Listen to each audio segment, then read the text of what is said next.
Hello children, hope you all are fine at your home. Welcome back to ICT class. This is our video class number 49 and we are continuing with 10th chapter inside a computer. So what all are the activities or what are the topics that we have discussed in our previous class session? Do you remember the activities? Yes, we have discussed about microprocessors, the structure of working of computer or the working of CPU. We will give information to input device and it will forwarded to the microprocessor and the useful data will be stored in the storage. After that it will gives us the output. So that is what the working of CPU. Then we had discussed about clock speed and cache memory. So when a computer works, a lot of information is transferred to and from the CPU many times within a second. That rate is known as clock speed. It is usually measured in hertz.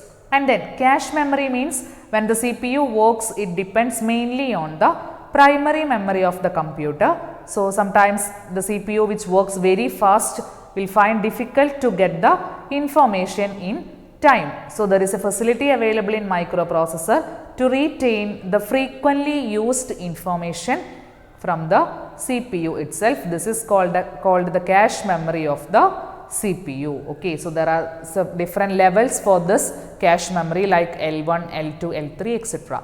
So these were our previous class topics. So in today's class session, we are going to discuss about temporary memory and primary memory, which means the storage of the computer, and also some other devices. Other devices means motherboard, SMPS, bus and SOC, and also we will discuss what all are the activities that are happening in inside the CPU. Okay, so these are the today's class topics. So before moving on to today's session, let's see the learning objective. The learner will understand about primary memory and temporary memory, which is RAM and hard disk, and also how to know the storage capacity of this memory.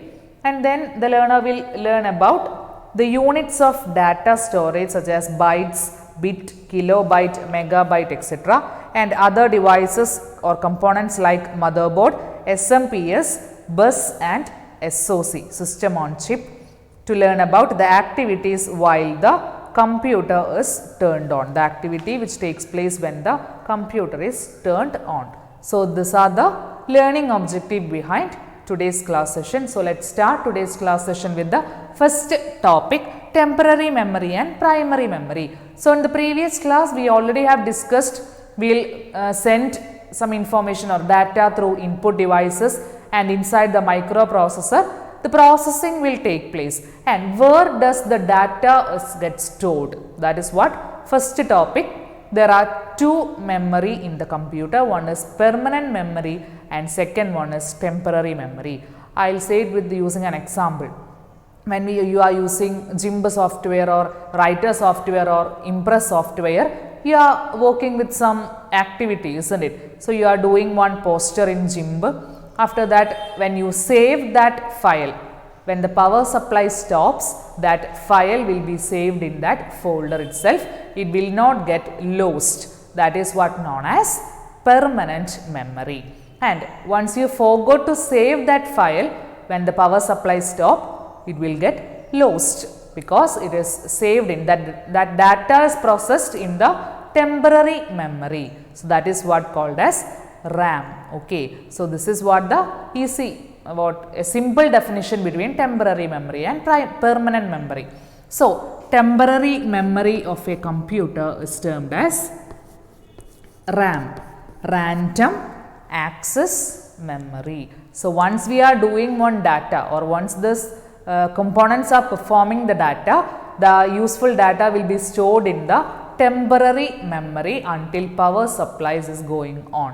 When the power supply stops, that information which is stored in the RAM or temporary memory will get lost. So what we have to do, whatever thing we are doing in the computer, it's our duty to save that file, and saving is done in permanent memory, which means once the power supply stops, that file will not lost. That is what the biggest difference between temporary memory and permanent memory. So temporary memory means RAM, random access memory. We use big size of RAM in desktop computer, whereas small size RAM in laptops or mobile phones like tab, etc. And in mobile phone and tablet gadgets, this RAM is inbuilt in motherboard itself, and whereas in desktop computer or laptop it is fixed separately. It is not fixed in inbuilt in motherboard. Okay. So there are different storage capacity for RAM. In the earlier days, the storage capacity was very low, like 2 GB RAM, 4 GB RAM, like that. But nowadays the storage capacity had increased. Okay. So this is what temporary storage, random access memory. We can store, or the computer will store temporary files in RAM. Once the power supply stops, each and every files that we are stored inside the computer will get lost. Okay. So this is what temporary memory. And so the permanent memory of a computer is termed as hard disk. Hard disk. So hard disk is the permanent memory of the computer. Whatever activities that we are doing inside the computer, after doing that activity, we'll save that file. So that file will be stored in the hard disk of the computer, which means permanent memory of the computer. So once the power supply stops, that information will not get lost. Okay. So that is what the difference between temporary memory and primary memory. Then next is how to know the storage capacity of this hard disk and RAM. It is given in textbook activity 10.3 and activity 10.4. It is not at all important. No need to study that topic, because how to find the storage capacity? Just go to your computer, on your computer, go to system information. There you can see the storage capacity of your computer, like how many or how much size is the RAM or how much size is the hard disk. You can see the corresponding size in your computer by clicking on system information. That is what activity 10.3 and 10.4. Okay. Then next thing is, I have already mentioned what is temporary memory and permanent memory. Once you are performing video editing in some softwares, there are a lot of softwares in Ubuntu like Kdenlive, then OpenShot video editor, etc. So once you are performing this video editings in this softwares, it requires more capacity or more storage capacity. So we can't do this video editing with this RAM, capacity of RAM. So what is happening is that in the hard disk there is one portion is separated for this kind of activity like video editing. In the hard disk itself, a portion is separated for this video editing, and that space is known as swap space. Swap space. Study that name in page number 142, last paragraph. While performing some tasks like video editing, it may require more memory than the existing capacity of RAM. A part of the hard disk is usually kept apart for this purposes, and that space is known as swap space. So underline that, what do you mean by swap space. So if you increase the capacity of RAM, the processing speed of the computer also will get increased, because this is the temporary memory. Once the computer is performing the processing, it will store every data in temporary memory. Okay, that's why if we are not saving that project, once the power supply stops, it will lose that data. That's why if you increase the storage capacity of RAM, your computer will work more faster. So this is what the difference between temporary memory and primary memory. So that's what our first topic. Then next topic is some devices like motherboard, SMPS, bus and SOC. So as of now, we already have discussed another devices like some connectors name, but there is no definition of that connectors like VGA, DVI, HDMI cable. Study the full form. Then we have discussed about one particular connector or one particular port called USB, Universal Serial Bus. Then we have discussed about different monitors. Then we have discussed about microprocessors. What do you mean by microprocessor? Then we have discussed about storage, RAM and hard disk. Now we are moving to another devices inside the CPU, which are motherboard, SMPS, bus and SOC. Let's see one by one. Okay. So, first device is motherboard. Motherboard means you are now familiar with the components of computers like CPU, RAM, hard disk, etc. How this devices or how these components of the computer exchange the data among them. How the CPU understand or the microprocessor understand, yes, I have to store the data inside the memory. So, how the exchange of data takes place among these devices. This happens through the motherboard or the main board. Motherboard is a complicated circuit board which contains a number of electronic chips and electric circuit. All these components in the computer are connected to the motherboard. Inside the CPU you can see the motherboard. So, whatever devices that we have discussed in the classes in the previous session and today's class, these devices and electronic chips are connected to the motherboard. The connectors of the input and output equipment also reach the motherboard. That connectors also can reach the motherboard. Slots for connecting the expansion card can also be seen in the motherboard. So, that is why the name given as motherboard, because each and every components are fixed inside the motherboard for exchanging the data among these components. So, study what you mean by motherboard. Next device is SMPS, switched mode power supply. So, you have seen that many components are connecting to the motherboard, isn't it? Every components are connecting to the motherboard like RAM, then what? DVD drive, then processors, hard disk, each and every components are connecting to the motherboard. In order to transfer data among these devices, electricity is inevitable. Electricity is one of the major part in order to transfer the data. So, there are small and big components that we are connected in the computer. Do all these components need the same quantity of electricity? There are so many small devices, there are so many big devices. So, do all these components need the same quantity of electricity? No. Regular and accurate quantity of power supply to all the components is supplied by the device called switched mode power supply, SMPS. So, once the switch is on, the SMPS will transfer the power to the all components which they are connected with the motherboard, and the image is given here SMPS. This is inbuilt in the computer itself. It will transfer the power supply to every components, and also within the microprocessor, here when we pass the electricity and electrical energy will be converted into heat energy. So, there inbuilt in the microprocessor a heat sink and a fan is connected with the microprocessor in order to reduce the consumption of or in order to reduce the heat energy. So, this is what SMPS do. Every components are connected to the motherboard. So, power supply or this there are big components and small components, and all these components don't require same quantity of electricity. So, SMPS know how to transfer the electricity or how to transfer the power supply to all these components. So, SMPS will transfer the corresponding power supply to every devices that they are connected with the motherboard. Next device is bus. The path used to transfer information between computers or between the components in the computer are called bus. They require a path for the exchange of information. For the computers, between the computers and also between the components in the computer, they require a path of exchanging information. That path is known as bus. Here you can see the image of bus.